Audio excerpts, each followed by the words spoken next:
Welcome aboard the BK Escape Pod. That's right, it's the augmented and bionic podcast version of the live show. You can hear Saturdays from 10 a.m. till 12 p.m. Eastern on 100.3 FM and AM 1450 WBHF Radio.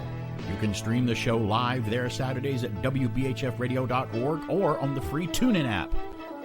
Look out, here we go.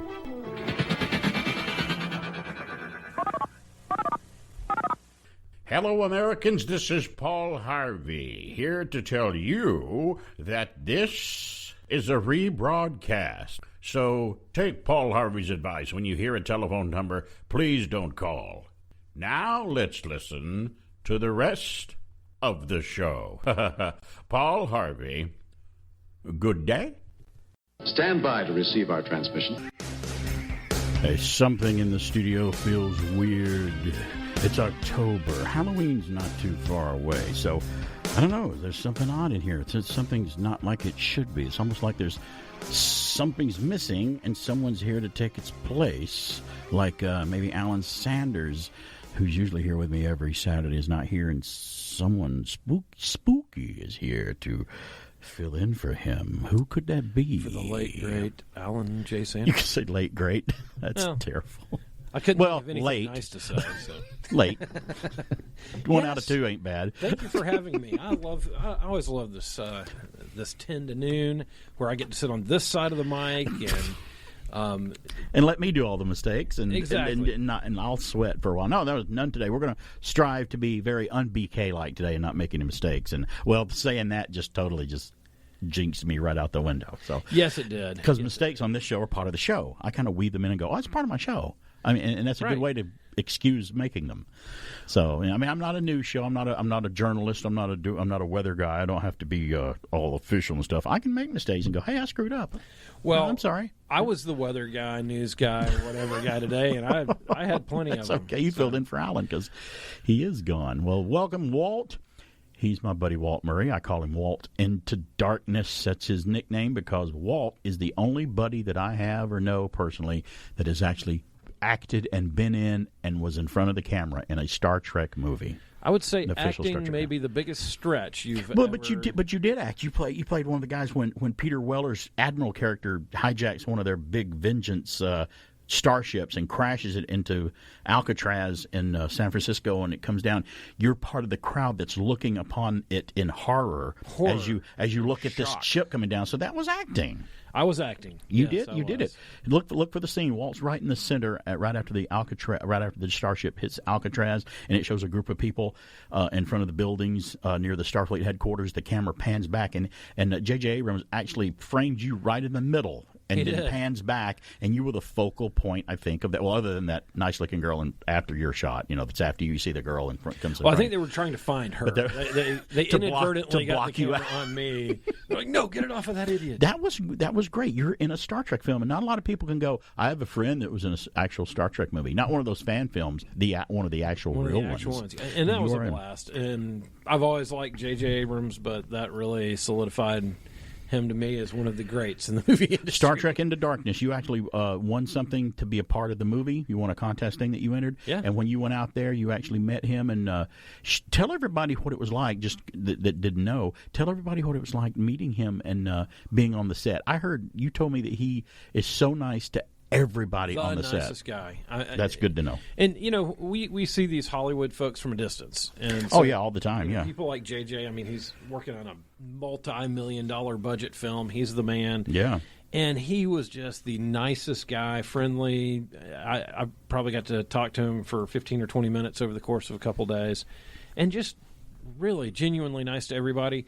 One of the things that I always like to tell is that we're shooting this scene and we're supposed to run up towards this rail and then kind of be all horrified and everything. And I don't know what the other extra did, but they did something. And JJ came out between shots and he said, hey, what were you thinking there? And the guy said, well, I was just thinking, if I was in that situation, here's kind of how I'd react. I might not react as quick or whatever. And JJ goes, that is great.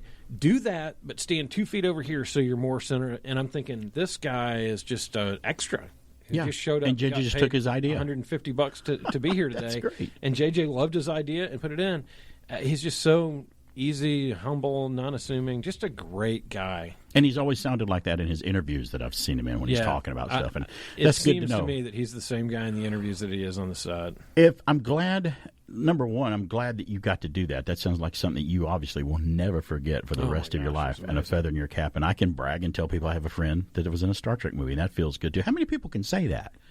2,400. Some people can. Let me change it. How many people we know can say that? And it's and it's one of those things that I did through no effort of my own. I literally entered a contest online and got drawn. Though. So it was just such an amazing, mind blowing opportunity. And you got to see the ins and the outs and how they do wardrobe and get you ready in wardrobe and what a production it is just for the one shot that you were in, how much work went into that one shot. Yeah, and then we shot on Saturday, so we kind of did all that Friday of getting fitted and going through that whole thing, all the shooting Saturday, and then at the end of the day I was talking to one of the other producers, and he said, when are you headed back to Atlanta? And I said, well, I'm going back on Tuesday. So, we're shooting again on Monday. Come back out and hang out with us. And so they invited you back. Yeah. So my sister and I just got to stand off to the side and watch them shoot stuff, talk to people. I mean, it was really a neat experience. I would have been happy to do that, just to be there and do it. Now, if I'd have won a contest in the 80s, if I'd have won a contest back then to be on the set of a Star Trek movie with William Shatner and Leonard Nimoy in it, first of all, after I won, I'd be like, yeah, I'll have to get that out of the way. Oh, I was in total and shock. Clean that up. Yeah. And then when I'm on the set, and I actually would, if I ever got to see them, I'm like, I may need 2 pair of uniform pants, please. Yeah, may need 2. No kidding. 2 different pair. Yeah. Well, and after the movie came out, of course, you don't see all the actors every day on set. Yeah, but I when I was walking out of the theater, I was like, I was in a movie with Leonard Nimoy. Because that's right, because he was in the movie you were in. Yeah. Now, you obviously went. You went to see Into Darkness in the theater, obviously, because you knew you were in it. Yeah. And when you saw it for the first time, tell me what it was like to see you up there on the screen. Did you? How did you feel? How did you feel? Weird feeling. It is so weird. And the first time I was with my buddy Robert, and he kind of we could feel when the part was coming up. Yeah. And he's like, here it comes. And I think he was more excited about it than I was. Right.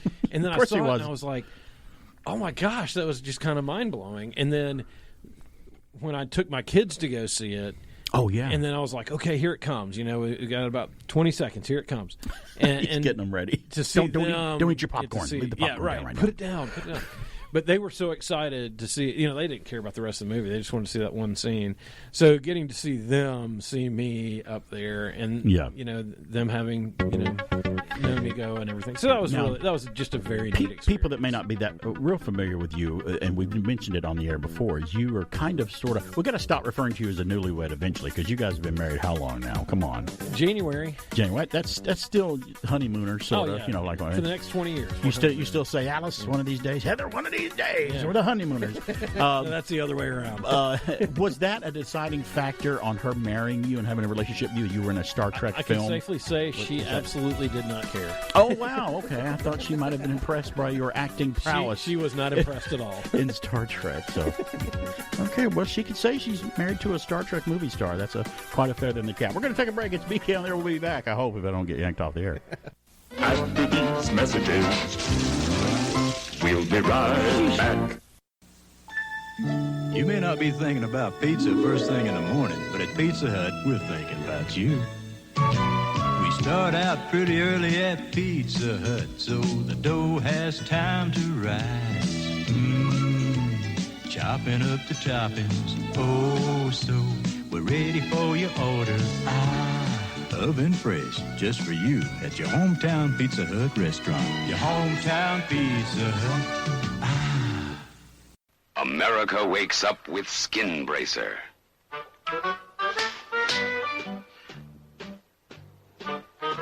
Thanks, I needed that. Skin Bracer is the morning aftershave. Its skin tightener and chin chillers wake you up like a cold slap in the face. And now, the world discovers Bracer. どうもそれが必要だったのさ。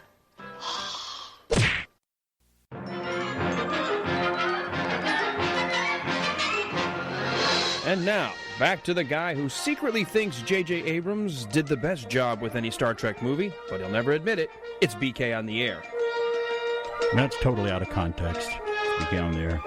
Let's listen and check in with Pat McCormack in the golden age of TV. Greetings, fellow classic TV fans. In 1969, Sid and Marty Krofft's H.R. Pufnstuf hit the CBS airwaves, and a truly unique cult classic kids show was born. I think most who remember it would agree the breakout character was that of Wilhelmina W. Witchy Poo, played by actress Billie Hayes. Reportedly, Hayes wasn't the only one up for the role, as another actress by the name of Penny Marshall, yep, that Penny Marshall, also tried out. Even though only 17 episodes were made, Billie Hayes as Witchy Poo on her rocket-powered broomstick, the Vroom Broom, and her perfect witch cackle lives well in the memories of many fans. Ironically, while filming Pufnstuf, Hayes also played a primetime witch on the 238th episode of What Else? Bewitched. On the 1976 Paul Lynde Halloween special, Billie reprised her Witchy Poo character, although uncredited, playing the sister witch of the original Wizard of Oz star, Margaret Hamilton. Had to be a different sister. I thought somebody dropped a house on her. Hayes also has a huge legacy in voice acting, appearing in such films as Nightmare Before Christmas, Shrek 3, Disney's Black Cauldron, as well as multiple popular TV cartoons over the years. In a very unwitch kind of way, in 1984, Hayes founded the organization Pet Hope to care for and find new homes for abandoned animals. Thus, in contrast to Billie's on-screen portrayals, instead of a wicked witch, she could easily be called an animal angel. For BK on the Air, this is Pat McCormack with the golden rage of TV. Shh! Be quiet! Stop eating your popcorn and be quiet! That's better. Now, let me show you what happened. And don't go away, or I'll zap you all into little frogs. Bye! Thank you, Pat. Golden Rage of TV. Speaking of Pat McCormack, I want to tell you guys something we did was really cool this past Thursday night, and you can still see it on YouTube. A good nostalgic buddy, Dave Sundstrom, on YouTube. He has a YouTube channel, Dave Sundstrom. Look him up. The Good Stuff. He's into retro geekiness, old days stuff like I am, television, movies, cartoons, stuff like that. And we did like a retro palooza. All of us pals got around and did a live video chat Thursday night. It was Dave, it was Pat McCormack, myself, and Thrash Pondo Ponds, another guy that does it as well on YouTube.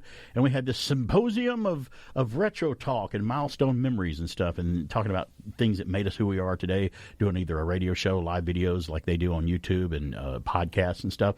And we just had a wonderful about an hour and a half. So you so desire, go to YouTube and look it up and check it out. You won't be disappointed when you hear us talking about all these wonderful things that formed us into the retro brothers in arms that we are today. I do want to remind you about something else, too. Coming up Halloween night, like we do every year here at WBHF, we're going to have the Halloween Spooktacular. That's where Alan Sanders, me, BK on the Air, and Walt in the Darkness, who's here with me today, we all get together and talk about Halloween. We make it a Halloween show from 9 p.m. till midnight. And we don't do it on the weekends. We actually take the actual night that it is Halloween and do it on Halloween night. We could cop out and do it like on Saturday night, because, that's the Saturday before Monday Halloween. No, we actually do it on Halloween night because it just makes it more special that way, and we just want to do it that way, right? We preserve the purity of the holiday. That's right.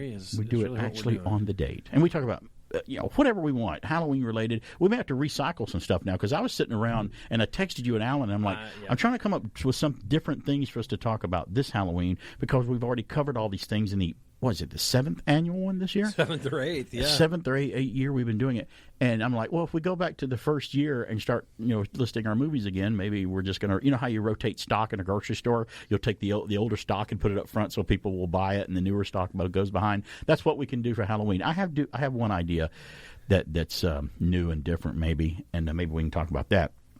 But let me I got to get back here. I got to in my notebook. I got to grab it behind me. I have a special guest set up to come on. I don't know if Alan has set up anyone to come on Halloween night, but I have we'll have an interview coming up Halloween night. Since it's Halloween, and I consider the Jaws films to be part horror. I mean, they're drama too. and suspense, but it's horror as well. They're almost their own thing. I'm going to have Michael A. Smith will be checking in with us, the author of the book Jaws 2, The Making of a Hollywood Sequel. It's a making of Jaws 2. And to me, everybody's like, why Jaws 2? I'm like, because I know this guy, and he's a very nice fellow. It's a great book. I've actually read it. I got to give you and Alan let you borrow the copy and read it, because it is such a great read, seeing all the behind the scenes thing that happened during the sequel of Jaws, the making of Jaws, because there's a lot of stuff went on behind the scenes, like firing the original director. They're trying to follow up Jaws, the first film with Steven Spielberg, and Steven Spielberg's not going to direct Jaws 2. He told him, no, I'm not coming back for that. So they had to kind of start from square one, but they kept the original cast, added the kids in it, the sailboats. And it actually wound up being a very good sequel to Jaws. I enjoyed Jaws 2. It's the only Jaws 2 sequel that I really like. Yeah, they kind of tumbled downhill quickly. They did. Which one was the one filmed in the Bahamas? Was that 3? That was The Revenge. That's the 4th Jaws film. It's actually better than the 3rd one. Jaws 3D, when it came out 3D, it was horrible. I mean, it was a terribly made 3D movie. Did you know that Spielberg sent a letter to the director of 4 and said, "Don't do this. It will be a disaster for your career." And what's funny is he may have known the director of Jaws, The Revenge. It's Joseph Sargent directed it, and he was a big Hollywood director. Yeah, he directed a movie called what did he direct? He directed a movie called Colossus. I think the Forbin Project was one of the sci-fi movies that he directed. Yeah, he directed a lot of television episodes. He directed. Look him up, Joseph Sargent. He directed a lot of movies in Hollywood, and Spielberg probably knew him. And he's like, please don't take this job. Don't do this Jaws movie. It's going to be a disaster. There's nothing wrong with the way Jaws: The Revenge is directed. It's just the story and the rest of it is all gone awry. It was just not that great. And well, I mean, you're following Jaws. I mean, how do you? You're following Jaws 3. Yeah, there was no way to make it worse, and thank goodness they didn't. But and Michael Caine is in it, and he's been quoted as saying, he goes, I was in Jaws 3. I haven't seen the movie, but I've seen the house that it bought my mother. There you go. There you go. He did it. So that means they paid him probably a pretty good penny of being in it. Speaking of Michael Caine, I'm going to be talking about him maybe later on today, because I watched the Sound of 007, the music of James Bond on Amazon Prime a couple of days ago, and it is a fantastic documentary on the music of James Bond over the years from their early days in Dr. No in the early 60s all the way up until No Time to Die that just came out, I think, last year or earlier this year.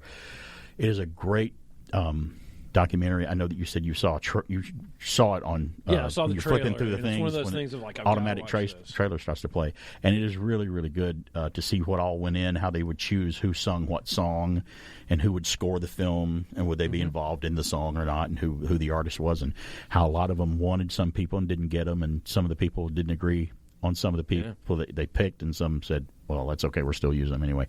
It's a great behind the scenes thing.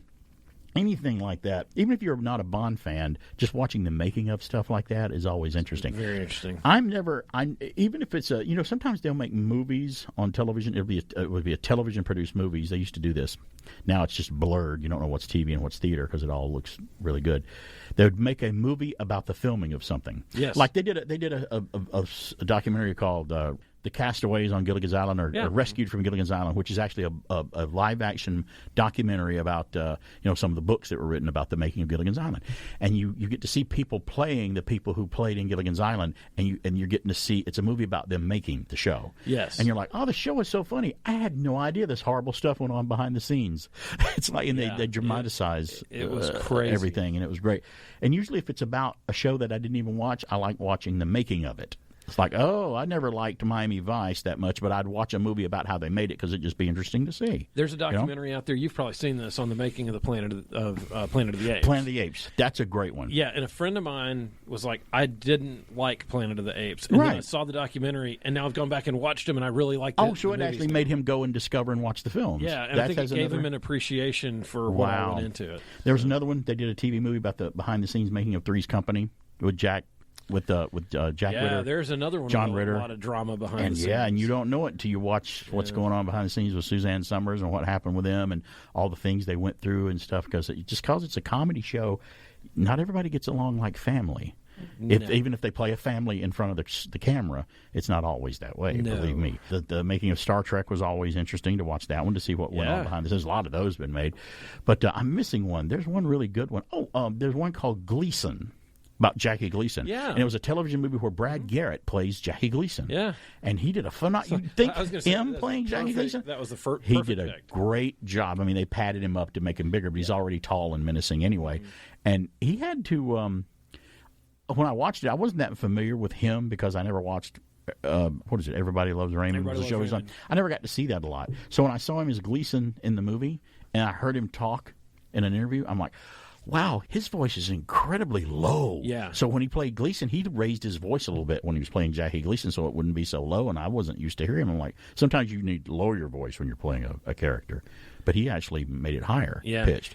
He's one of those actors that should be in a lot more stuff because he's He's really good. And it was interesting to see how much now you never know. They try to make it realistic from the things that they've read and the facts to make these movies like exactly it was, but they sneaked stuff in to make it even more dramatic and stuff. And I don't know how much of that on Gleason was trumped up, than what he was. We were just talking about that in the first hour of Waking Up with Alan about the Dahmer show. Oh, the Dahmer show, which I'm not watching, but a lot of people are watching terrible. it. Is it bad? It's terrible. Boring, but also they took a lot of license. Oh, really? Is not really that accurate. That's one. You know why I'm not watching the Dahmer show? Because when I heard what it was about, I'm like, I loved it. Breaking Bad was great. The Sopranos are great. All these movies that are so, violent and just have that just going down into the depths of humanity and society and just exposing it and you seeing it realistically for what it is. I just sit there and I'm like, it may be a good show, but I just don't want to watch it. I just don't. And it's nothing against anybody part of it telling me it's good. Breaking Bad's a story. Yeah, Dahmer is arguably. I mean, there the was subject a guy matter. named Jeffrey Dahmer. Who, the subject matter is just. I don't know if I want to get into that because after I watched some of these shows, and they made Breaking Bad and Sopranos. I know they were fictional stories, but they were made to be realistic depiction about what a meth lab or the mafia or whatever. Oh, I said the M word, and I shouldn't have said that. But because they're like, it doesn't exist. Don't say the M word. But it made me want to take a shower after I watched the show. It's just so seedy and sordid and stuff. Well, we're going to flash the audience to the news, weird and strange and bizarre when we come back, and I'll actually try to get to some topics. We will return after these messages. America wakes up with Skin Bracer.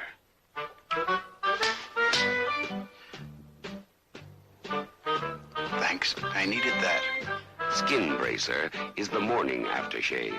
Its skin tightener and chin chillers wake you up like a cold slap in the face. And now, the world discovers Bracer.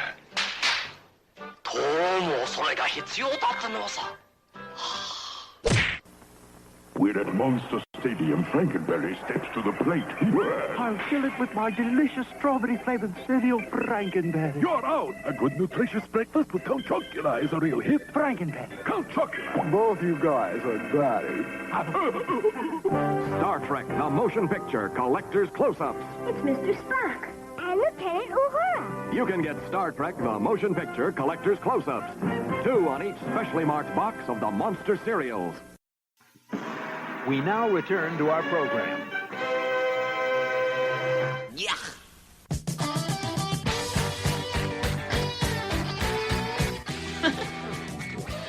I didn't know you wanted to get involved with the discussion, Mr. Helper. Hey, we're back. It's BK on the air here on AM 1450 and 100.3 FM WBHF.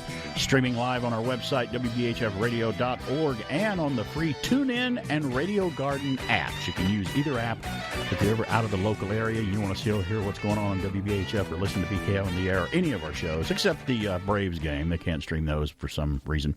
Use the app or stream us on the website. Well, it's that wonderfully great, funny, and goofy time here that we like to flash the audience of the news, the weird, the strange, and the bizarre. It's got nothing to do with, dropping your pants or anything, flashing. Of course, we could because we're radio. No one could see it. That's true. We don't have a camera, so we do have a camera, but I turn that off. I'm in radio. I don't want to be seen. I want to be heard. Right. I mean, why would I want to? I have a face for radio, as they say. Put on anything. I don't dress up for this. Why would I? Oh, look, a guy's on a microphone talking. Let's stare at him while he talks. I never got that. Dakota President. Hey, if you do it, that's fine. I just don't do it. So yeah, no. Yeah.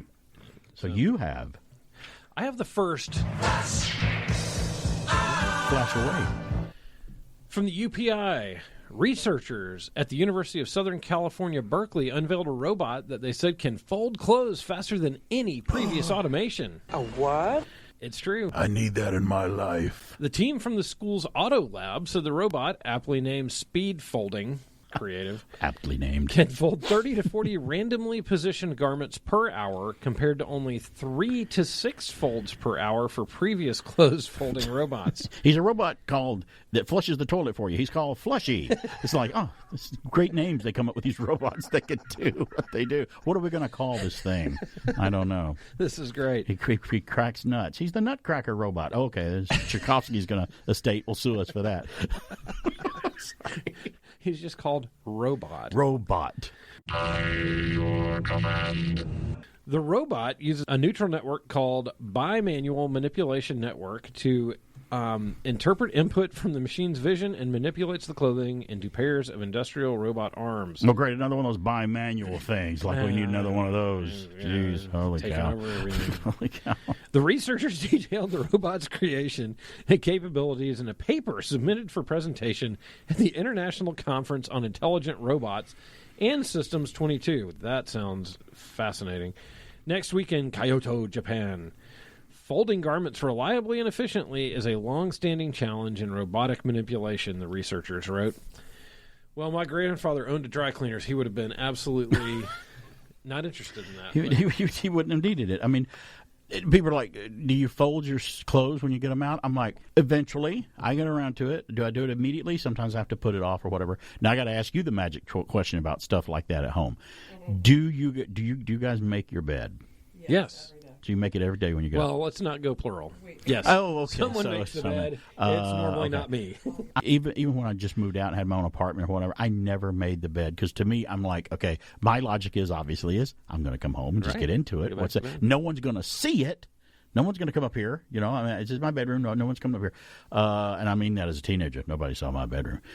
Just I won't go into that. But why make it? Why make up the bed? I just didn't do it. And some people's like, well, when you make your bed, it makes the rest of your day, you start off successful and it's a psychological thing. And I'm like, okay, fine. So for a few days I made my bed. I didn't feel any different. In fact, I got even more mad.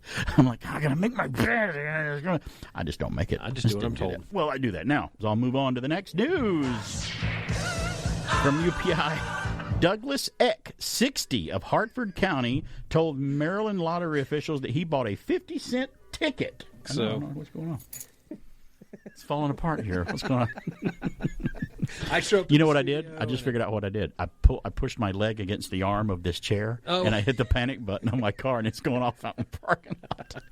Nobody's trying to steal it because no one wants that one. They would want to steal y'all's SUV, not mine. So keep an eye on that one. So. Trains going by. Why they build trains right beside radio stations? I'll never understand. Living together. It's total chouse. Total chouse. Chaos. Oh, here we go. I have the next news. See, that'll be easy to fix in post in the editing there. From UPI, Douglas Eck, 60, of Hartford County, told Maryland lottery officials he bought a 50-cent ticket for the October 14th Pick 5 drawing from the Royal Farms in Joppa. And he won. His number picks he did, guess, I'm just going to let you guess. What picks did he choose? It wasn't his birthday. It was something else. What picks did he choose? You want to take a stab at it that won him the lottery? His anniversary date. That's a good guess. X said he bought an old truck with a broken-down odometer stuck at 82,466 miles, so he uses the numbers 82466 to play the lottery every day. The numbers came up on October the 14th. His broken odometer number, earning him $25,000. Well, I'll be. He can get his odometer fixed now, right? Yeah. And plus a whole lot of other things. He previously won $50,000 from a bonus match 5 drawing in 1995, and he's won $100,000 from a scratch-off ticket in 2008. Now, I guess it was playing those same numbers. How is that possible? The winner said his prize money will go toward paying off bills. How many bills could you have with that much money? Did you have to pay them off? That's a lot of bills. Well, I told you on our cruise we won on the slot machine, right? Oh, no, you told me you guys, I thought you said you did trivia. 47 cents, and then we lost $20 to do that. But we did. But you won 47 cents? We won 47 I didn't know you could win that small amount. That's weird. I didn't either. Wow. Only me. Well, at least you won something. No, then we lost $20. It's a good way to look at it. So, but yes, I won the Seinfeld trivia. Oh, that's great. So from the UPI, I have the next. We won 80s music trivia once on a cruise. Yeah, that was fun. Between the two of y'all, I can see that. An acrobatic cartoonist from Austria earned her 9th Guinness... Acrobatic what? Oh, I'm sorry. I knew I was reading that wrong. Something just didn't register. Now, an acrobatic cartoonist would be interesting to see work. Let's just come back from the last I'm going to break. draw Bugs Bunny, but on my head. Wow. That would be awesome. Okay, let's That's try okay. this Last week, one Alan more mistook time. Jerry Reed in Smokey the Bandit for Jerry Lewis. Oh, wow. And then we started Okay, saying, I don't how feel so funny bad would it be now. Jerry Lewis was in the Smokey the Bandit? That would be hilarious. So It'd be a train wreck. an acrobatic cartoonist would be funny, too. And so would an acrobatic contortionist from yes. Austria. Earned her 9th Guinness World Record by holding the Dembasayana yoga pose for 30 minutes, 3 seconds. Stephanie Millinger, 30... See, she's very young. That's why she's able to do that. Broke her first Guinness World Record in 2020 when she took on the title of most consecutive L-sit straddle presses to handstands and achieved 402 repetitions. She broke her own record in June 2021, achieving 406 reps. Millinger earned her latest title by holding the... You knew I was going to be here today. Listen to how you do this, though. Dembasana yoga pose, yes, which involved bending backwards from the standing position and grabbing her own ankles. Yes. Millinger also holds records for longest L-sit bar hang, 2 minutes and 14 seconds. Longest duration of hula hooping in abdominal plank position, 4 minutes, 26 seconds. And longest duration hula hooping in a single arm plank position, 3 minutes and 5 seconds. Now imagine standing up, I have a headache. bending over backwards and grabbing your ankles all the way back. I cannot even There'd be a imagine big that. snap I would noise if break we it in did. half.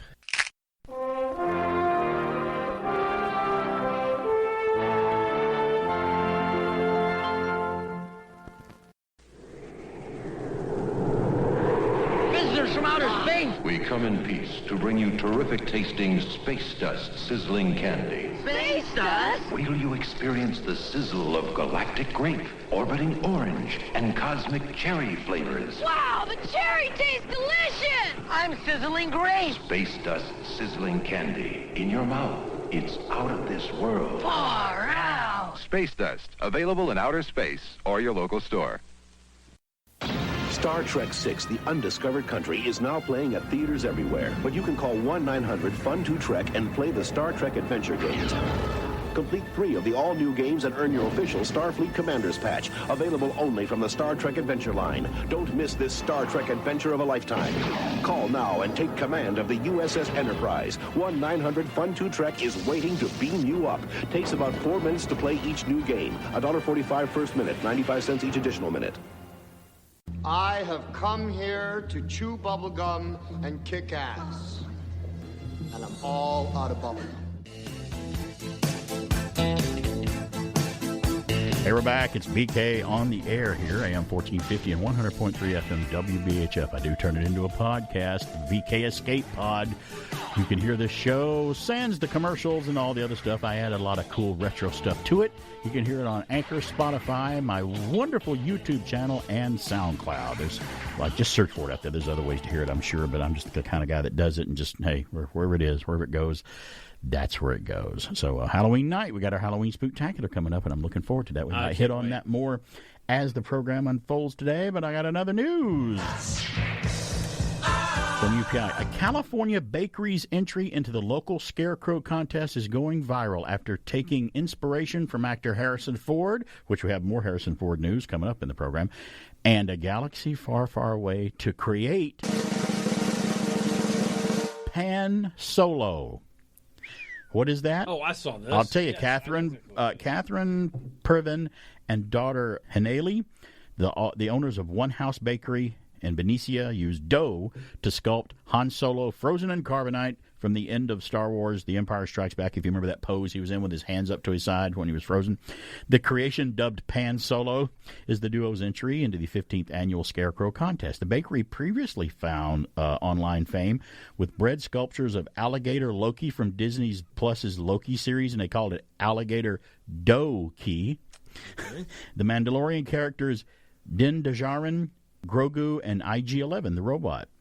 They called it Pandalorian. Yes. Aptly named.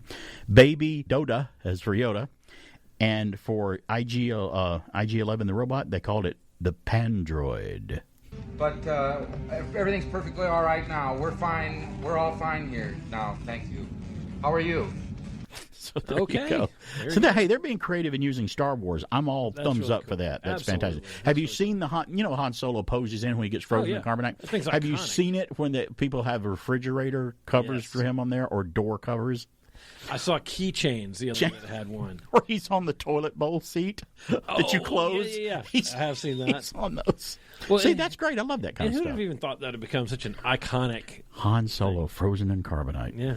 But, I mean, you know what, you just immediately know what even the people that didn't see Star Wars or The Empire Strikes Back, they've probably seen that picture of Han Solo no doubt. frozen. And he's the beginning of Return of the Jedi, because that's when they defrost him at the beginning in Jabba's court. So, yeah, speaking of Star Wars, by the way, I may do just a small little, I watched the Andor series on Disney Plus, and I'm going to have a little something to say about that today. Some people may not like it, but I'm going to tell everybody what I thought. I keep being told how awesome it is. Okay. So I have something else to say about it, though, when we get to it. So I will hire security so that you can leave. You may need to, for So- sure. Well, I have the next news. You have the last one. I have the last Yeah, news. that's right. Again from the UPI. A pair of Levi's jeans dated from the 1880s was found in an abandoned mine and auctioned off for $1 million. close. Oh, okay. $87,400. Oh, that was, I guess. That's an expensive pair of jeans.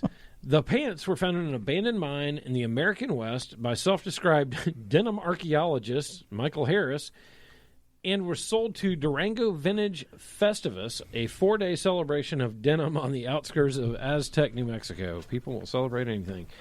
The jeans, which featured a buckle-back adjuster along the seat, were purchased by Kyle Hunter and Zip Stevenson. That sounds about right.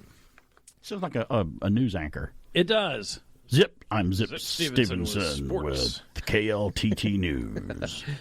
Howder paid 90% of the price, while Stevenson contributed the remaining paltry 10%.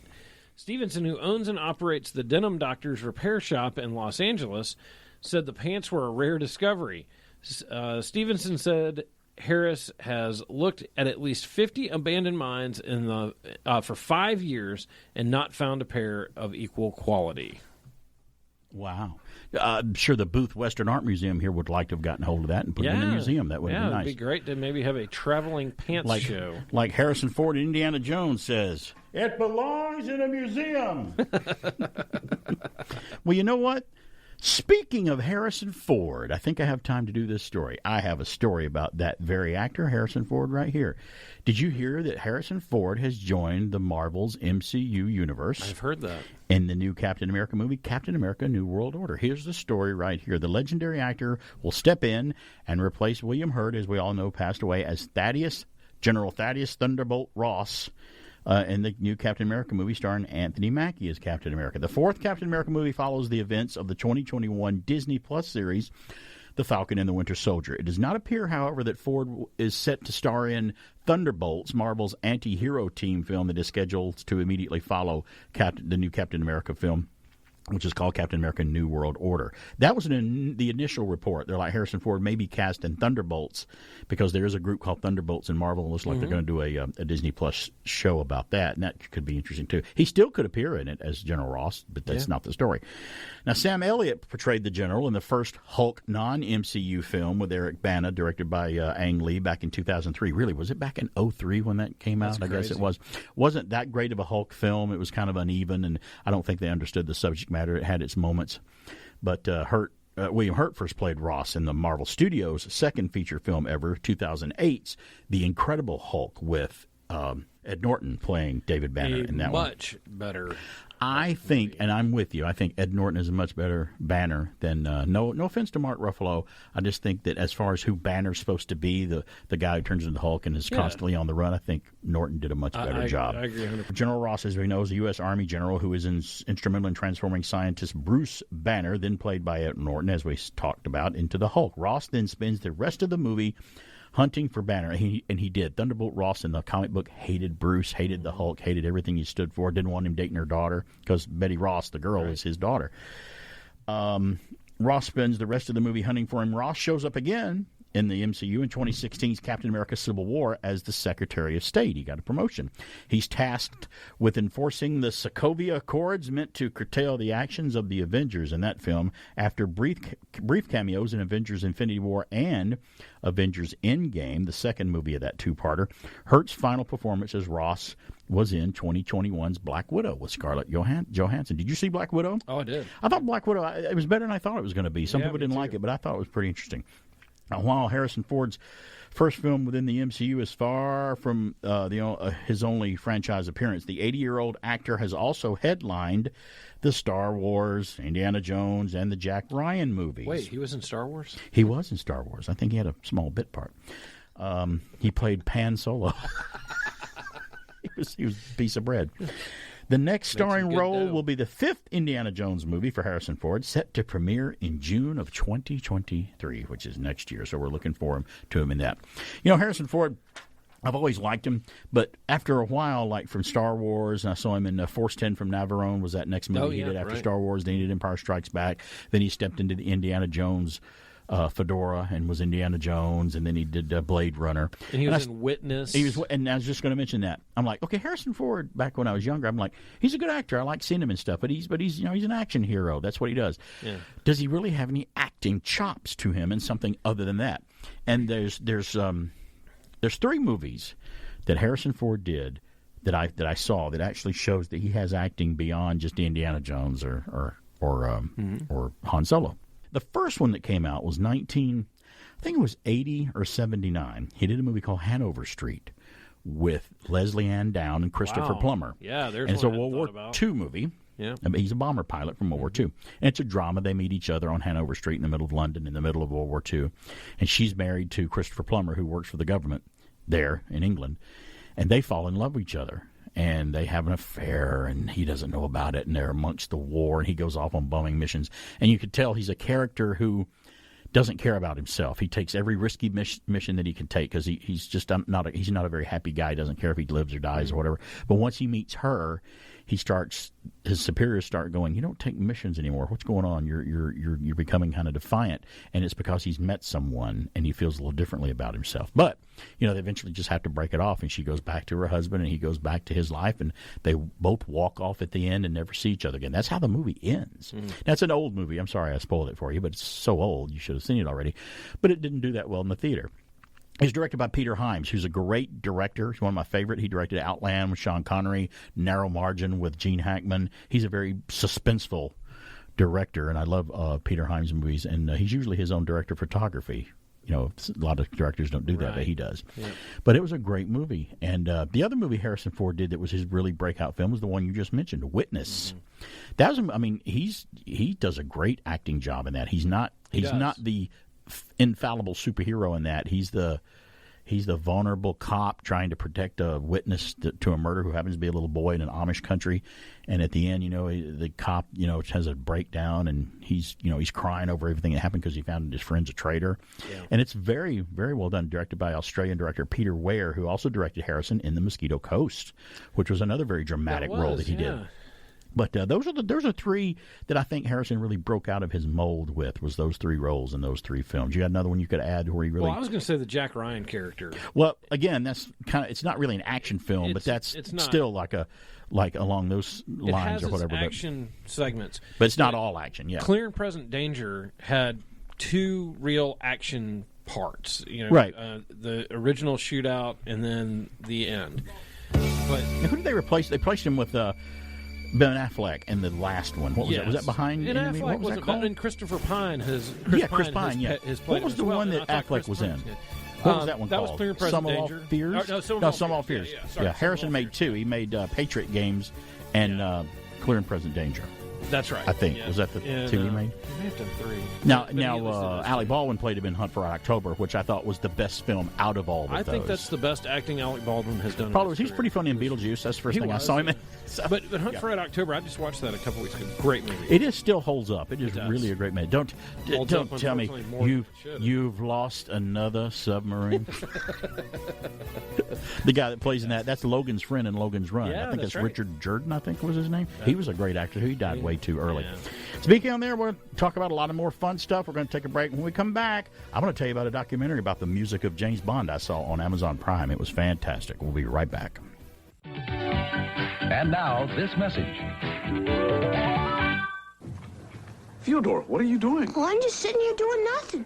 And who's this? This is my friend Richard. He's doing nothing, too. Just waiting for some Tostitos brand tortilla chips. You know, they're perfect for sharing with friends. But I gave you this back yesterday. Who ate them? Richard? Me? He's had his mouth open an awful lot today, too. Boys, Tostitos are for sharing. Share America's best tasting tortilla chips. You're a real neat guy. So are you, Beaver. The following is for mature audiences. It's Junkie. I'm Tina Louise, and I've loved Junkie since I was a kid. Only now I know why. Junkie's built for grown-up taste, too. Not thin and flat. It's Thicora candy. And Thicora is more than the way Chunky looks. Thicora is the way Chunky tastes. A grown-up shape with deep, rich chocolate flavor. For mature audiences of any age, Chunky tastes Thicora. I watch your tail. You watch mine. Stand by to receive our transmission. I got a bad feeling about this. Hey, we're back. It's BK on the air. I got a lot more stuff to get to here as we travel right on down the retro radio talk radio highway here at WBHF. BK on the air. Let's do a little on to this day in history. I have some on this day in history. 1969, October the 22nd on this day in history. Paul McCartney of the Beatles denies greatly exaggerated rumors of his death on this day in 1969. You remember the whole Paul is dead thing? I don't really remember it because I was too young, but I learned about it later. You know, he was on the cover of Abbey Road without shoes on. I don't know what that represented. Why did it was him without shoes has to do anything with it? So that was why. Okay. All right. I want to. Would you see to it that I'm wearing shoes if I die? Clown shoes. Okay, good. Yeah, I want steel toes ones in case I need to get out. Yeah, 1972 on this day in history, the number one on the Billboard chart 50 years ago. On this day in history, Chuck Berry with the song "My Ding-a-Ling." Do you remember that? Do you remember that song? I mean, he wrote a song about a little bell. What's wrong with that? That's totally fine. And as a kid, I sung it, and I'm like, I just sang it. I thought it was a little bell. Even in the song, he refers to a little ringing my little ding-a-ling, ding-a-ling. There we go. 1979. Now your illustrious better half was in the lobby with me while you were on the air this morning, and we're talking about going to theme parks like Universal. We just got back from Universal in Florida, outrunning the hurricane, and you got Disney World, Disneyland, you got all these places. On this day in 1979, Walt Disney World's they welcomed their 100 millionth guest through the gate in 1979. They were already up to 100 million guests in 1979. 2 movie premieres on this date. On this day in history, to me, one of the best acting jobs Sylvester Stallone ever did in his career. Now, my favorite Sylvester Stallone acting job for me is Copland, where he plays the New Jersey sheriff's deputy. If you had to choose your favorite Stallone acting, where he his acting shines through, what would be yours if you had to choose one? Walt Into Darkness from Star Trek. I would say my favorite character is Rocky, but my favorite acting job was the movie Fit. Oh, about the labor guys in New York or whatever. Yeah. I only saw that once. I think I need to see that one. It's a good movie. Didn't he do a movie with Michael Caine where they were the soccer team called Victory during that time, 1980 or 81? He did a couple of bombs in a row, but they were supposedly very critically acclaimed movies that didn't do all that well. Well, today is the day First Blood premiered in the theater, the very first film, First Blood, directed by Ted Kotcheff or whatever his name is. Music by Jerry Goldsmith. To me, the first Blood movie, the first one, is the serious one. I mean, that's the one that's the most serious one. A great movie. Yeah. Always loved it. Brian Dennehy, fantastic in it as the sheriff. You may not like his character in it, but He's a great actor. Now, did you ever see the original ending for First Blood on the making of First Blood? Where, because he dies at the end. Yep. John Rambo. He dies at the end of the book that David Morrell wrote, that it's based on. But I don't know why they decided to film another ending where he survives. So that's very, very interesting. It is getting close to Halloween. It's right around the corner. We keep telling you about our Halloween Spectacular we're going to have on October 31st from 9 to midnight here at WBHF. We do it every year. But another movie premiered on this day in 1982. Happy, happy Halloween, Halloween, Halloween, happy, happy Halloween, Silver Shamrock. Happy, happy Halloween, Halloween, Halloween, happy, happy Halloween, Silver Shamrock. It's almost time, kids. The clock is ticking. Be in front of your TV sets for the Horathon. And remember the big giveaway at 9. Don't miss it. And don't forget to wear your masks. The clock is ticking. It's almost time. That's right. Gather around the TV, kids, and watch the Magic Pumpkin. Watch Halloween 3, Season of the Witch. The Halloween, that movie came out, and a lot of people were mad. They're like, there's no Michael Myers in this film. What's going on? Well, they decided to go a different route, and I always thought, and it wasn't very successful, but I thought Halloween 3 was very chilling, very scary, and there's still a couple of scenes in it that still stick with me to this day that are scary. Maybe we'll talk about them on the Halloween Spectacular. But they decided to go, I think, John Carpenter, what was the story? They wanted to make a movie. They wanted to start making anthology films about something different about Halloween every year after that, because he's like, Michael Myers, it's old. I don't want to do that anymore. We kind of ended it with the second one or whatever. And when that movie kind of bombed, they went back in Halloween, the third Halloween film, back to the original thing, and with Michael Myers chasing around Jamie Lee Curtis and stuff or whatever. So I'd always thought if they'd just taken the name Halloween 3 off of the film and just called it Season of the Witch, people wouldn't expect that, and it might have done better. But, it's about a guy who's chipped off a piece of Stonehenge, and they're trying to be modern-day witches, and he owns this company that makes masks, and he wants to mass-produce them and get them out to the public and the kids, and he's playing a big sadistic joke on society, and he puts these computer chips in the back of them that sends a message, a beam through the television screen Halloween night, so when the kids are going to watch, he's planning on committing mass murder, because when the flashing thing that I just played, the commercial goes off on Halloween night and people are watching it, it's going to receive a signal to make people's heads melt and just kill them. And it's this reporter or whatever finds out about it and tries to bring it out and bring it out to the public and stuff. And it's a weird movie, but it's very creepy. So if you've never seen the third Halloween film, it does not have Michael Myers in it, check it out. Halloween 3, opening on this day. 1992, we lost an actor that you and I and Alan talked about on the Wilder ride when we did Blazing Saddles. We examined the movie 1 minute at a time on God, how many episodes were there? It was over 100 minutes in that movie. That one has 90. Was it 90? Okay, I knew it was near 100. Cleavon Little passed away on this day. Yeah. From Blazing Saddles. Much too young. All the things he was in. Listen to what he was in, and I forgot some of it. He was in the Waltons, the first Waltons movie, Homecoming. Christmas Story with the Waltons. He was in Blazing Saddles. He was in Greased Lightning with Richard Pryor, which was about the race car driver, which was a fantastic movie. Not a lot of people saw that. Saw that in the theater when I was young. I thought it was great. Yeah, I loved it. Over the years, he made guest appearances on The Mod Squad, All in the Family, The Rookies, Police Story, The Rockford Files, The Love Boat, Fantasy Island, and the ABC after-school specials, The Fall Guy, MacGyver, Tales from the Crypt, and a special Christmas episode of Alf, Cleavon Little.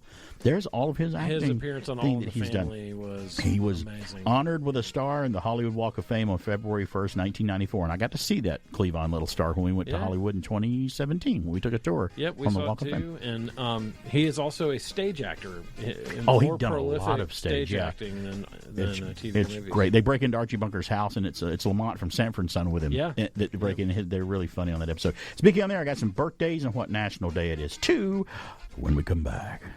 America, you don't have to run out of milk. If it's not around the house, it's just around the corner. Having a 7-Eleven store in the neighborhood is just like having your own refrigerator full up with cold, fresh milk. Right on the price, right around the corner, right there where you need it. Well, thank heaven for 7-Eleven, your neighborhood dairy store. If it's not around the house, it's just around the corner at your 7-Eleven store. Marty, already. Shh, you'll scare the fish. But we're missing the big football game. Relax. My VHS home video recorder is taping it right now. Terrific. Watch. Terrific. But suppose it's over 3 hours. Relax. Panasonic VHS tapes up to 4 hours of sports, movies, specials on one cassette. Wow. This VHS is for me. You caught the whole game. Best catch of the day. Yeah. VHS, the 4-hour system from Panasonic and other leading companies. 21 degrees outside, and the time is 6:07 in the morning, and it's time for this message. Wouldn't a delicious ice-cold beer taste particularly good right now? Sure it would. Sure it would. So, when the Smart Set gets together, you can be sure they're having one Weisenheidel beer after another. Weisenheidel. Look for the smiling face of the Archduke Ferdinand on every bottle.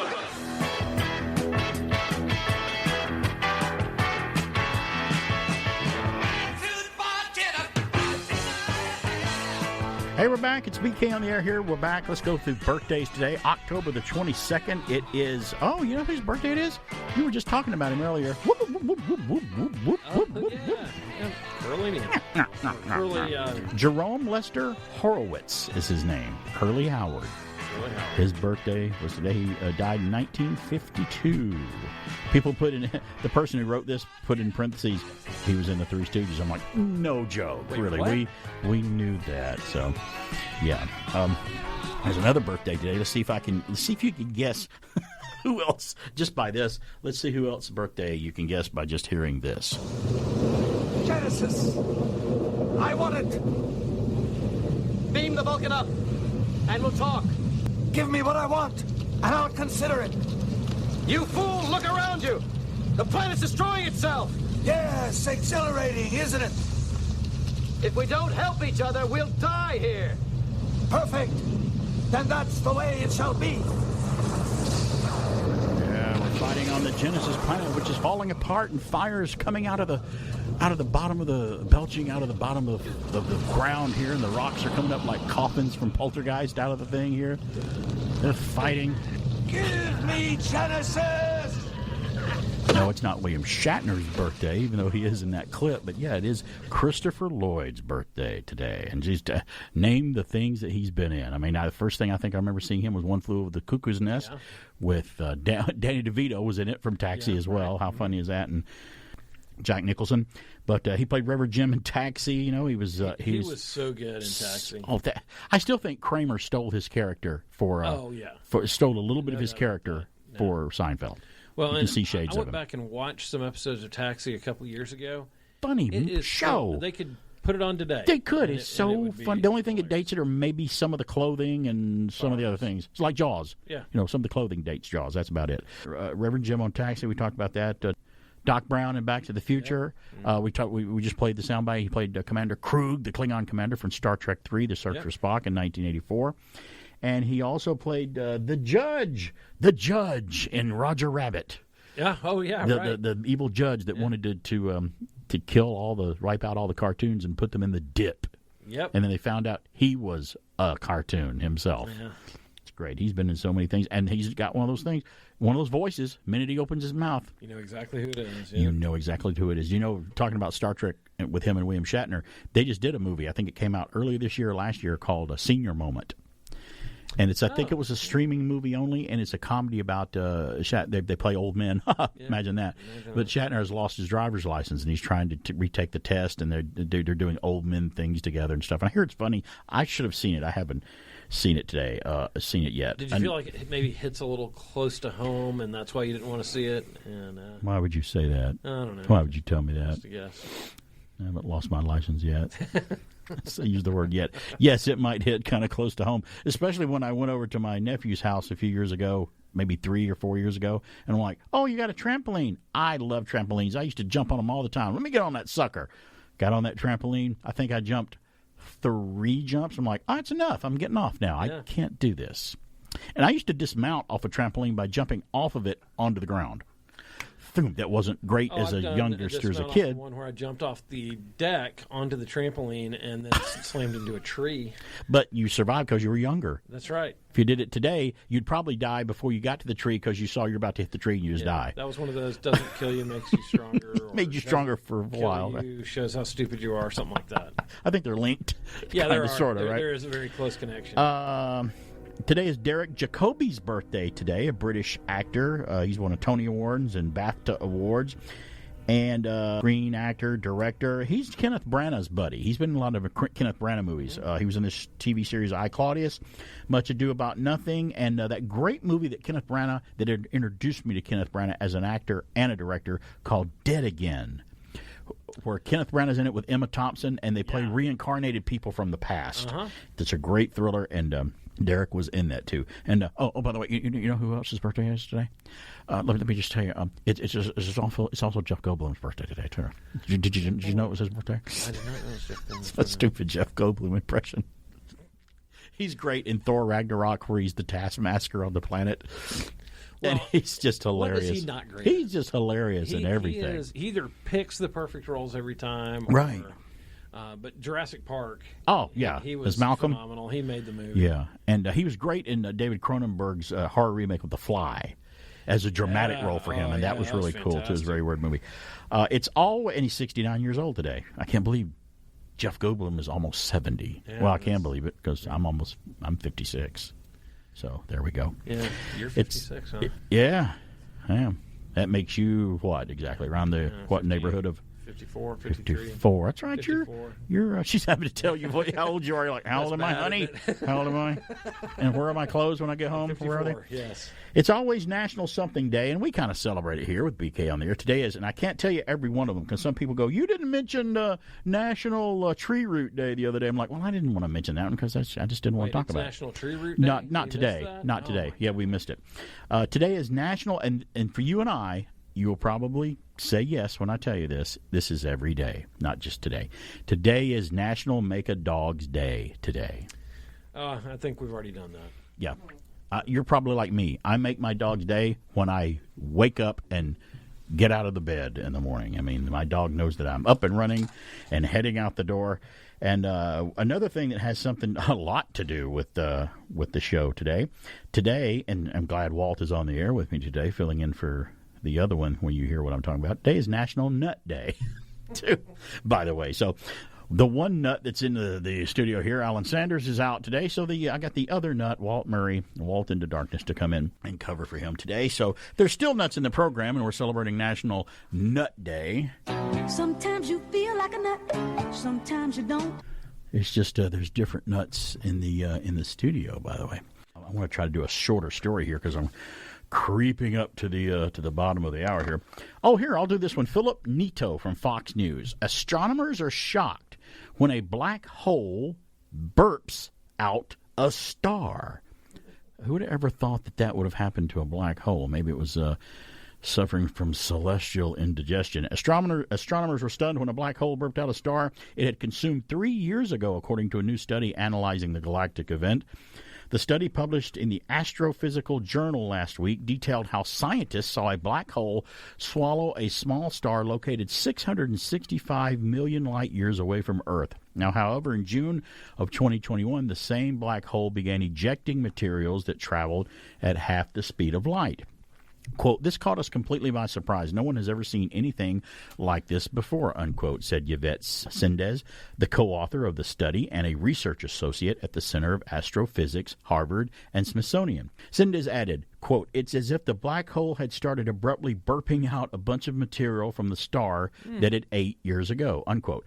Data at the Very Large Array, that's the name of it, the Very Large Array, in New Mexico, and it is very large, informed the researchers that the black hole had resurfaced, but the team does not know why the outflow was delayed by 3 years. Sendez compared the black hole's activity to burping after eating a meal, maybe at Taco Bell or Crystal or somewhere like that. So they're sitting there watching it on the telescope or whatever, or the super very large array, and like, oh, look at that! Look, the black hole is making this jumping motion. All of a sudden, there it went. Can't believe that. Astronomers are shocked when a black hole burps out a star. I saw that, and how could I? Did a Romulan ship also come through? I don't know. Maybe you think it might have? Possibly. I've seen it on another documentary, Star Trek. Juvenile joke we had in school. Yeah. Like, how is the USS Enterprise on Star Trek similar to toilet paper? Oh, yes, I've heard this one. Yeah. It orbits Uranus looking for Klingons. You are acting so weird and immature. I didn't use one profanity word there. Nothing the FCC would hate. That's a joke. That was a kid joke we used to say in junior high school, maybe elementary school. Had a good run. Well, hey, it's a juvenile place here from 10 till noon. What can I say? I can't really do much more about it. I do want to remind everybody about our Halloween show. I have an idea of what we want to do Halloween, and so what's cool is next Saturday, Alan and I will both be able to do, and especially me on this show, we'll be able to do our Halloween show anyway on our daytime, on our Saturday show. And then 2 days later we'll come out with our own Halloween Spooktacular Monday night Halloween from 9 till midnight Eastern. And you folks can hear it just like you listen to BK on the air. If you're locally, hear it here at WBHF or stream it on the Tunein or Radio Garden app. And just listen to it, or you can stream it on our website, WBHFradio.org. We will record the show and make it available on YouTube and any other thing that we do. So you'll be able to hear the Halloween Spooktacular if you miss it live that night. But try to listen to it live because it's Halloween night. And we do it at 9 because all the trick or treating's over by then. Yeah, and if you're I think that we'll be able to get people when they're done with everything. Yeah, I mean, you're sitting around eating your candy. Why not? Yeah, listen to us. If you are having late trick-or-treaters, you can have them listen along with us. I'm getting a text from Alan. Hold on. I guess I'll be switching mics. Alan Sanders isn't here, so what is he saying? He's telling me... I'm guessing... If you want, remind folks we will be bringing Poe to the shows next Saturday. Well, yeah, that's right. I'll cheat, but he'll do Poe himself. But I'll have The Raven by William Shatner on my show. And but Alan will have another actor doing The Telltale Heart on his show. I can't remember the guy's name, but I think he's I don't know what his name is. He's an actor. He Mark Hamill does a lot of acting. No, he's not that good. Oh. You'll hear The Telltale Heart on Alan's show by somebody. I don't know who it is. You know, a couple of years back, we did War of the Worlds. We produced it here at WBHF. Right. Did War of the Worlds. I haven't heard anything this time. I don't know if there's anything worse. But, we're always the last to know. That's right. They tell us the day before they do it, so we can all be ready. That's right. It's BK on the air. Don't go away. We'll be right back. The way some business people spend their time has very little to do with a clock. At Apple, we understand that business as usual isn't anymore. That's why we make the most advanced personal computers in the world. And why soon there'll be just two kinds of people. Hi. Those who use computers. Yeah, I'll be home for breakfast. And those who use apples. One bite of a York peppermint patty, and I get the sensation of standing in the middle of a lake while cool water splashes all over my body. York peppermint patty, get the sensation. When I eat a York peppermint patty, I get the sensation of being in a forest, and the only thing I hear, honey, is the dew dropping off the cool green leaves. York peppermint patty, get the sensation from Peter Paul.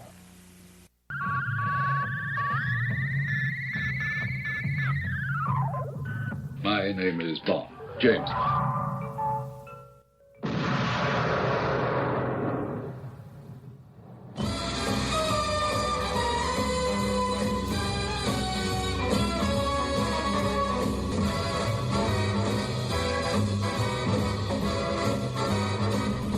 Boy, you know what that music is the moment it comes on. That's the opening to Dr. No. It had some real weird electronic noises there. I don't think that made it onto the soundtrack, but that's how Dr. No started. That's how James Bond was introduced to people. Well, in the movie theater, that is. Someone had played him before on television, before Sean Connery, but that's how the public was introduced to Dr. No with Sean Connery. The reason I play that is I just watched a documentary on Prime Video, Amazon Prime, and it was fantastic. I'd heard about it and saw a trailer for it, but I did finally watch it. The Sound of 007. If you haven't seen it yet, you really need to see it. October the 5th marked a special milestone for the iconic James Bond film series. 60 years ago, the first ever movie of the massively popular franchise Dr. No debuted in 1962. And so Prime Video, Amazon Prime, is celebrating that day, and you can still see it now, even though we passed that date already, with a new documentary, The Sound of 007. As most everyone knows, the James Bond is probably one of the most famous fictional characters in history. The British Secret Service agent has been portrayed in many movies and by various actors have taken on the highly sought-after role of 007. Some of them, I think, kind of regretting it after being there so long. I've heard they get tired of it, some of them. The 88-minute documentary features sit-downs with Paul McCartney, Rami Malek, the guy who played the villain in the last film. He also played Freddie Mercury in the Queen movie, Bohemian Rhapsody. Great actor. Fantastic actor. The film was directed by Matt Whitecross, and over the last 6 decades, the movies have brought us iconic music and theme songs that you'll definitely recognize.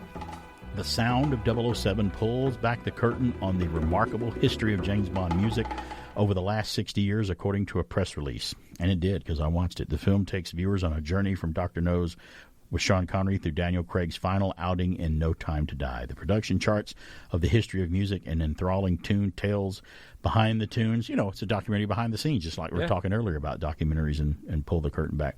And it features famous faces who have recorded some of the most beloved soundtracks in cinema. And it was good, by the way. And I'll have to put Walt on the spot here. If you had to choose, you know, your favorite James Bond movie may not be the same one with your favorite song. So what's your favorite James Bond theme song out of all the songs? And it didn't, you know, they had some that were hits and some that were never radio hits. They were just themes to the movie, so they never released them. If you had to pick one, what would be your favorite? I think I know which one I think is I have 2 in mind. One was a hit on the radio and one wasn't. But they don't have to be a hit on the radio for me to love them, the songs that opened the Bond film. Well, a song that probably would not have been a favorite if it wasn't associated with a Bond film, but For Your Eyes Only. Gene Easton. I always thought that was great. That was a big hit for her. Yeah, it was a big hit. What was Carly Simon's? Nobody Does It Better. Nobody Does It Better. For The Spy Who Loved Me. Yeah, and then... That was a big hit, yeah. McCartney's. That's probably my favorite one. I had to pick Live and Let Die by Paul McCartney and Wings. That was such a great song. That's a tough one, man. I mean, that's kind of like the best way to start a fight is to say the best James Bond movie is blank. Well, the movie James definitely. Bond or who's your favorite James Bond? Yeah, who's your favorite James That shouldn't start a fight if you're Bond fans, because there's no wrong answer. Whoever's their favorite Bond is personal. I'm like, well, I just happen to like that person is Bond. And sometimes it changes. Sometimes I'm like, well, you know, I did kind of like this better. Yeah. But I don't know. I think I'm going to go with the McCartney. Live and Let Die. Live and Let Die. That's such a good song. That's Roger Moore's first film. Yep, that's his debut as Bond. And a great movie. What's so funny is we're sitting there watching it, and we're already, I don't know, it's 88 minutes long, and I think we were probably already 65, 70 minutes into it, and we haven't seen any Paul McCartney stuff about his song yet. And Stacy looks over at me and goes, you know, they haven't mentioned Paul McCartney in this. And before I can answer her, they were like, and for Live and Let Die, Paul McCartney's like, oh, there it is. We just should have waited another 10 seconds. And patience. He pops up, and there it is. So they do talk a lot about the artists that are still around, that is. And the guy who composed the music for most of the Bond films, you know, the incidental music throughout the film, John Barry. Oh, right. Who was an Academy Award-winning composer anyway. I mean, he did a lot of the Bonds. He composed the music for Disney's The Black Hole, which was a great soundtrack. He won an Academy Award for Dances with Wolves, which was a great soundtrack to that movie. Soundtrack's better than the movie, I think. Somewhere in Time with Christopher Reeve and Jane Seymour. That was a great score he did for that film. So he's done a lot of lush soundtracks for a lot of movies. What was the movie with is it Demi Moore and the guy in Cheers? Woody Harrelson. Oh, Woody Harrelson, Demi Moore, guy offers her money to sleep with her. Robert Redford. Indecent Proposal. Yeah. That's got a great score. It's John Barry, by the way. Good score with that film. But all the footage of John Barry was archival footage because he passed away not too long after I think he composed Dances with Wolves. So, but great movie soundtrack.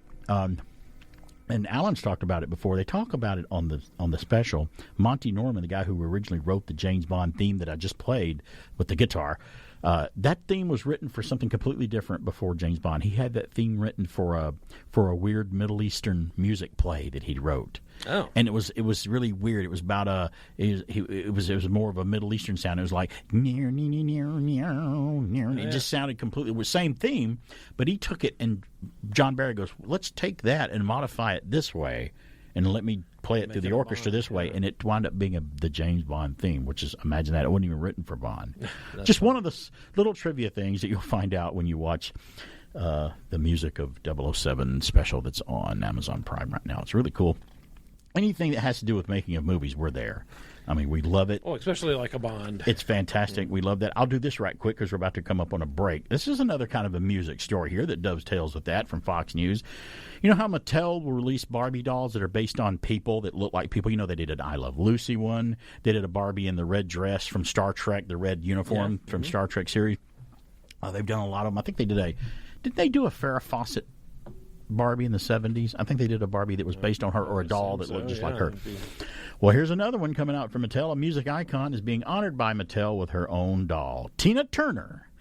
New limited edition doll was released to celebrate the Grammy winner's popular 1984 song, What's Love Got to Do With It? And wasn't that the biopic with Angela Bassett where she played Tina Turner? I think that was the name of the movie, too. Great movie. Turner's new Barbie doll has blonde hair complemented by a black mini dress and a denim jacket. Now, I looked at the picture, and I don't think it had blonde hair. I don't know why does the article say that? Let me look it up here online. I think they made a mistake here, or I made a mistake, which is either one's possible. It's more likely that I make one. Oh, I'm going 50-50. Tina Turner, what are the odds you're going to bet? Tina Turner Barbie doll. Because I'm like, I guess she had a lighter wig at one point, but I don't know why her hair would be blonde. Let's see, Barbie doll 2022. Let's look at a picture of the Tina Turner Barbie doll. Yeah, it's got highlights. I don't think it's like blonde, like Marilyn Monroe or anything like that. But, yeah, it has blonde-ish hair and a mini dress, denim jacket, which is inspired by the iconic outfit she wore in the music video for, I guess, What's Love Got to Do With It? Now, from a young girl singing in her rural church in Nutbush, Tennessee, to become the legendary icon hailed as the undisputed queen of rock and roll, Barbie celebrates the unprecedented music career and journey of Tina Turner, Mattel said in a press release. Through her acclaimed career, Tina Turner has amassed accolades and a lifetime of achievements befitting of a music legend, unquote. The acclaimed entertainer's new doll is the latest addition to the Barbie signature music series, which also features entertainers Gloria Estefan, Elvis Presley, David Bowie, and Elton John. So what are they making Elvis, David Bowie, and Elton John Ken dolls, I guess? I don't know what that means. Maybe that's what that means. Turner's new doll is available online for $55 at MattelCreations.com, Amazon, Walmart, and Target. So if you want your Tina Turner Barbie doll, there's where you can get it for somebody for Christmas if they are big Barbie and Tina Turner fans. I remember her from the third Mad Max film, Beyond Thunderdome. Right, what was the catchphrase when she said it? Two men go out, one man comes out, or two go in, one man comes out. Yep. Leave it to me to screw it up.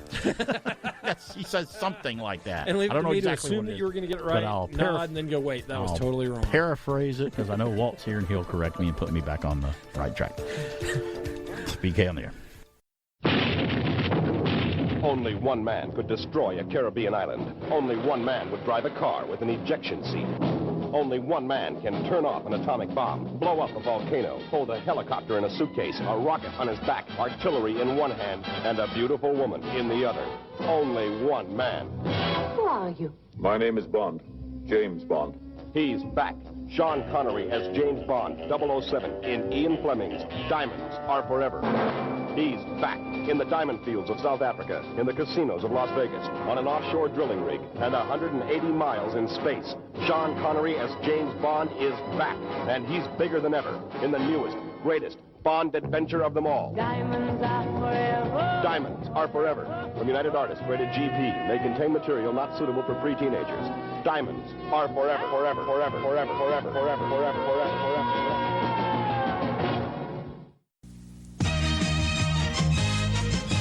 Wow, look at that. It's the Duncan Jewel. Watch Gus Samara do the brain twister. And here's Duncan's famous Imperial. Don Townsend makes the man in the flying trapeze look easy. And with the Duncan Butterfly, you can learn to rock the baby like Duncan professional Laura Lynch. The Jewel, the Imperial, the Butterfly. They're all Duncans, and you know Duncan means yo-yo. Boy, there should be some wildlife around here. Surprise! The McDonald's Happy Meal, guys. Yep, let's get the McNuggets. Regular soft drink and regular fries. And they aren't lying. What do you put in your McDonald's Halloween pumpkins? Spookty and McBoo, matey. Carrots and McGoblin. Golden McPumpkin, partner. Now you can collect one of 3 different pumpkins with the purchase of every McDonald's Halloween Pumpkin Happy Meal. What you put in them is up to you. Yeah, the Halloween Pumpkin Happy Meals there. Why do I play that? From 11alive.com in Atlanta. For the first time in 6 years, the McDonald's Happy Meal pails returned to restaurants on this past Tuesday. The meals were served in what fans call a boo bucket, which first debuted in 1986 but had vanished over the past few years. There were 3 different varieties of pails which featured different quirky, wicked characters: McBoo, McPumpkin, and McGoblin. The buckets, which can double as a kid's trick-or-treat pail, of course, that's why they did it, will be available at participating McDonald's from October the 18th until our Halloween special on October 31st. That's while supplies last, of course. The Halloween pails also come with skeleton stickers, so fans can dress up their pail with spooky designs, they said in a statement. By the way, I never had those because they came out in 86, and I'd long since passed that. But I know it's kind of retro for some folks, that had those back in the mid to late 80s. We were just stuck with pillowcases. Yeah, that's all we used, yeah. McDonald's isn't the only fast food chain trying to get the customers into the spirit of the spooky season. Burger King has added a Ghost Pepper Whopper to its menu for a limited time. I saw this the other day. The burger includes spicy queso, crispy jalapenos, bacon, ghost pepper, cheese, and a toasted orange and black sesame seed bun. It's all ready for Halloween. And Chipotle is bringing back its Halloween burrito. Oh, gosh. Burrito. That's an offer for the first time in stores since 2019, offering customers $6 entrees if they show up in costume after 3 p.m. local time on October 31st on Halloween. We've got to do something for the Halloween special, too, by the way, because I'm going to put together another maybe a pail of jack-o'-lantern candy that we'll do a giveaway here maybe that night for some people to come down in front of the station with a costume on and do something. I don't know. I have to come up with maybe what I got to do. It's still in planning stages. Come down and bring us some apple donuts, and we'll give we'll trade you a thing of candy for it. Believe me, we'll be coming out on the better end of that. Definitely. Just like the nostalgic box you remember from childhood, the adult Happy Meal includes a Big Mac or a 10-piece McNugget, French fries, and drink, and yes, a toy. The toys for grown-ups include redesigned figurines of McDonald's characters, including the Grimace. Hey, they're bringing back the old ones. Grimace, Hamburglar, and Birdie, plus a new character named Cactus Buddy. So there you go. That's Buddy, retro. yeah. McDonald's is bringing back the Happy Meal Halloween buckets. Somebody posted a photo of McDonald's. You know how they look now when they build a new one? Yeah.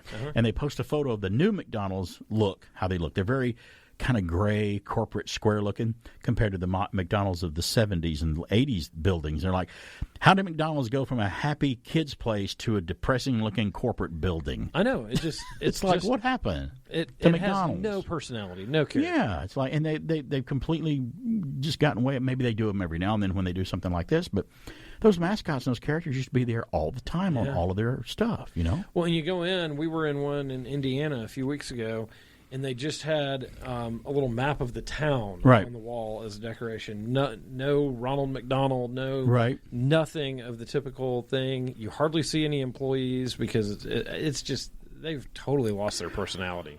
They used to be a fun place. Burger King used to have little mascots and stuff like that. But for some reason, as a kid, when we go to McDonald's, I always loved Mayor McCheese. There's something about his whole head being a giant hamburger. Yeah. Which is, now that you look at it as an adult, you're like, why didn't we find that terrifying as a kid? Because he looks incredibly like a monster or whatever. But I always thought, you see the commercials with him and they're nabbing the Hamburglar in the prison uniform and stuff. And Ronald, Ronald was played by so many actors over the years, but I guess Ronald McDonald's pretty much gone. Yeah. I don't see him used hardly at all except in some special thing like this or something. But maybe, people get a hold of, corporate people go, we don't want a clown as our mascot. What does that say about us? I'm like, said nothing. I thought it was fun back when I was a kid. I guess it's a little too political. Yeah, or they think they're a clownish-like place. Like, oh, you're a clown. But you're a clowny company. But clownish. That's their thing. That is the icon that everybody relates to them. So why would you not embrace that? Who was the founder of McDonald's? Was it Ray Kroc? Was that his name? Yeah, and they did the movie with Michael Keaton. Mrs. BK, we're on the flight to Los Angeles, and how we had a movie. We could watch a movie on flight on the little screen in front of us on the back of the chair. And I chose to watch. I'm like, I'm going to watch Doctor Strange again with Benedict Cumberbatch. Well, Stacy watched the McDonald's Story movie or whatever with Michael Keaton, the founder. Yeah, and she watched it and she goes, "Man, that was an interesting movie, but he wasn't a nice guy at all." And that was not the way she worded it. I cleaned that up for radio. He was a dirtbag. I'm like, I need to see that because I haven't seen it. So he's kind of a scoundrel. He was not a great kind guy. of a ruthless businessman or whatever. He was. So yeah, a lot of things have in changed business and life. But right, remember the McDonald Land cookies you could get in a little box. Remember when you got those? A lot of things have changed. I don't know whether they've really changed. Because I go, when I go to KFC or Kentucky Fried Chicken or Burger King or something, it still tastes good, but it doesn't taste as good as when I was a kid. They must have did something. I'm like, no, maybe my taste buds changed. Probably. Maybe that's what it was. Have you seen that documentary, Super Size Me? I have seen that one. It's been a while since I saw it. Yeah, that's really interesting. And I remember when KFC had no biscuits, they had rolls. Yeah, you could get a chicken with potatoes and gravy or a side item and rolls, not biscuits. So a lot of things have changed. I think maybe they may have changed the oil that some places fix stuff in because they put so many restrictions and nutritional value and got rid of certain things and here and there, and then maybe it tastes better when we were a kid because it had more fat in it or something. I don't know what it was. And for the longest time, you remember Dairy Queen, DQ used Dennis the Menace on all their stuff, little mascot stuff. I think the food isn't as much food anymore. Is it not as much food? Not as foodie. All I know is there's some places that offer like a certain hamburger that's really big. It has the word W associated with how big the burger is. Right. I mean, it's really a big one. And they're like, we have an Impossible burger. Try it. It tastes just like meat. It's plant-based. Well, I'm like, okay, you got me. I'll try it. I don't know until I try. I may like it. I tried it, and I'm like, I can tell the difference. I said, this does not taste like one. It tastes like a plant-based burger. I can tell. So, yeah, I've tried a couple of veggie burgers. Don't tell me it tastes the same. No. Because don't lie to me to try to get it, because if I bite into it and you've lied to me, then you've lost your credibility with me. So you can't fool me. You can fool me sometimes, but what is it? Fool me once, shame on me. Fool me twice, shame on you. Fool me once, shame on you. Fool me third time, I'm divorcing you. Yeah, I'm getting a divorce. I'm getting a divorce. So. You guys, do you and your lovely better half have any trips or cruises in the future coming up that you guys are going to take? Because you guys have been globetrotters here for the past few months, Yeah, we don't have anything for the next few weeks. We've got some family stuff coming up. Right. I'm sorry. We no, that's what I say when I got family stuff coming up. Yeah, I'm sure we'll have something coming up here. My family act like they're from another planet. Won't be too long before. Hey, they're waving at us from the window out there like we're animals in the zoo. And they're using more than one finger. Give That's us, a nice change. We're number Thank one. You, we're number two. There we go. Thanks a lot. Love it. But I'm I love sure being we will head out on some adventure. Good. That's fantastic. You guys ever want to cruise? Cruises are fun. A lot of people don't like to. A lot of people have preconceived notions of going on cruises on cruise ship, and they obviously haven't been on one because that's not what they're all about. They're actually very fun. There's so many different things to do. Yeah. Well, I don't want to go on a cruise. It's just a bunch of gambling and you get terrible food, and that's all there is to it. And you look out, and there's the ocean. I'm like, that is not all there is to it. I'm just proud to say that I'm the Carnival Cruise Line Seinfeld Trivia Champion, reigning you Seinfeld are. Trivia Champion. That's great. And Stacy and I are 80s trivia Carnival Cruise Line champions too. Go. So and what did you guys get for? What did they give you? Did they give you something? A medallion to hang around. Oh, they give you a medallion. They don't do it. It's at my office. It's not on display at the house. But, well, they don't do it anymore. When we did it, they give you a little gold ship of whatever ship you're on. It's a little trophy. Yeah. So we've got two of those, and that's cool. You're a part of a great group. We're all part of the same group where we can win the trivia. But it's neat because we got to go to Mexico. We got to go to Catalina Island on one. Oh, that's and awesome. Then on the other one, we've been to the Bahamas, all places I've never been before. So that was really neat. And another thing good about cruise ships, and they're not a paid sponsor, by the way. It's just our personal experience. When you leave an American port on a cruise ship, you do not need a passport. That's the lovely thing about it. Crazy? Now, here's the problem with that. No, I'd like to get them stamped. If you, you could, I guess, but all you need is your driver's license and your cruise ship card to get in off the boat to go on these other countries. The problem with that, though, is if you happen to, they ask if you have a passport to take it with you, because if there's a problem or an emergency or you miss the boat, because those boats leave the ports. If you're not back on that boat when you do a short excursion, they will leave your little butt behind, unless you're on a short excursion that you paid for by them. Cruise, If you're late by them, they'll wait on you. If you're left behind and you either got to go, I got left behind, I need to fly to the next stop that the boat is on where I can get back on it, or go back home, you need a passport to do that. So that's the little secret that they won't tell you. Best rule, don't get left. Yeah, just get back to the ship on time. Because people that miss the boat, they usually miss the boat. They're just a miss the boat people. They're the people walking into the theaters when the movie's about to start that make me mad. It's like, you knew what time this movie started. Come on. The people that come late at Thanksgiving, they're the people, it's just them. I arrive at Thanksgiving things a day early because I want to get everything I can scrape up to eat. It's like I want all of this stuff. It's going to be great.